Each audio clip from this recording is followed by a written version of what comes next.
Good morning, K202. I am trying a new type of morning message where I can show you my screen so that the image is a little bit clearer for you. I got a new computer over the weekend, so hopefully the camera's better. My old laptop was actually older than you.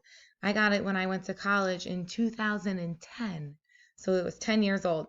So it's definitely time for a new one. So let's check out our morning message. Today is Monday, April 27th, 2020. Good morning. I am excited to hear about your first Flexible Friday. Did you do art with Miss Danetta, explore Brain Pop, or read on Epic? What did you do, and did you enjoy the day? Let me know in the comments for your attendance question, Miss Sanzari. So I want to know if you liked having Flexible Friday, what you did for Flexible Friday. Let me know. Let's pop over to your your work for today. So I sent your parents a very long, very important email. I will tell you guys some of the things too. We're going to start submitting 3 different assignments a week. So that is going to include 1 phonics assignment, 1 math assignment, and 1 literacy assignment. It's going to be random, different days of the week. So anytime you see this little star right here, that means that you need to submit this assignment. So here is your math assignment. We are going back to addition and subtraction now. We finished our shapes. So you have the directions and the discussion questions. Now, you can do the worksheet pages that I sent you home with for lesson 8.1, or if you'd like, oh, what happened to my internet? Come on. Hold on, boys and girls.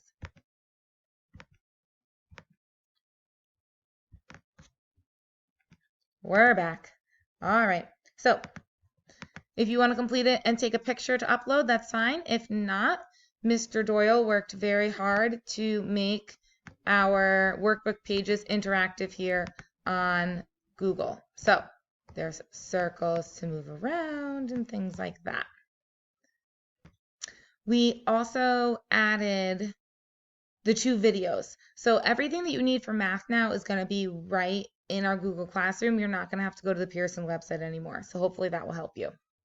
So there's our math that needs to be turned in today. After that, we have our phonics, which is our long O worksheets. So this is just like the one that you've been seeing. You're going to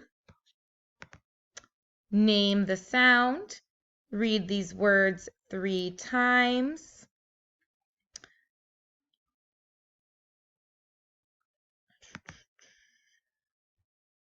Then you're going to color it, write the missing vowels, and then write the whole word. Then there's a picture sort. So we have short O words and long O words. Here are your pictures down here. This is a cool worksheet. So this is 4 in a row. So it's a game that you can be playing. And for the game, it's kind of like tic-tac-toe or Connect 4. So you want to try, you're going to take turns coloring in long O words until you get either 4 going up and down or 4 going diagonal. You can play with your mom or your dad or maybe your brother or sister. And then, of course, we have our word searches. So when you're all done with that, your literacy today is just going to be a read aloud. We're going to start a new unit on families this week. So your first story is Quackenstein Hatches a Family. So you're going to follow this link to Storyline Online and watch the Quackenstein story and then talk about some of these questions. Who is in a family? What makes a family a family? And do all families look alike? I will see you at 1:30 for a read aloud, and I'm also posting a link for Mr. Jennings' live sing along. So check that out if you have a chance to. Bye.